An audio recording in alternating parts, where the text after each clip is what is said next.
সকাল সকাল আর চোখ খুলতেই কাজের পাহাড় পুরো মাথার ওপরে এসে উপস্থিত হয়েছে। সকালবেলা ঘুম থেকে উঠে হাত মুখ ধুয়ে চা খেয়ে জাস্ট একটু বসেছি।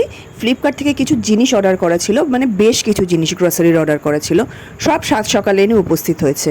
এখন বলো তো এতগুলো জিনিস, সেগুলোকে ঢালোরে ম্যানেজ করে রাখোরে, কত কাজ বেড়ে গেছে। এরই সাথে আবার মিকের খাবারগুলো টাইম টু টাইম রেডি করতে হবে। তার মধ্যে আবার ঢালতে গিয়ে দেখি চাল অর্ডার করেছিলাম, চালটা একদম বাজে দিয়েছে। তো যাই হোক, কী আর করা যাবে। তবে এতদিন ধরে ফ্লিপকার্ট থেকে অর্ডার করছি জিনিস, কোনোদিনই বাজে কিছু আসেনি, এই প্রথমেই চালটা একটু বাজে এলো।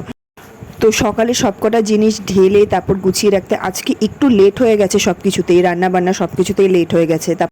তারপর মিককেও টাইম দিতে হয়, তার উপরে এখন যা গরম পড়েছে, আমি আর মা তাড়াহুড়ো করে সব কাজ তাড়াতাড়ি করে সারতে পারি না, একটু টাইম তো লাগেই। আর আজকে যেন কি হয়েছে, মিকের সাথে খেলছিলাম আর ওদিকে কড়াইতে বসিয়ে দিয়ে এসেছিলাম বড়ি। তো খেলতে খেলতে ভুলেই গেছে যে কড়াইতে বড়ি বসানো আছে। কিছুক্ষণ পর মনে পড়েছে, সাথে সাথে গিয়ে দেখি কড়াইতে বড়ি একেবারে পুড়ে গেছে। তো মিককে তো যাই হোক দুপুরের খাবার খাওয়ানো হয়ে গেছে, আর আমার রান্নাঘরের অবস্থা দেখো, এখন সব গুছিয়ে তারপর নিজেরা ফ্রেশ হব।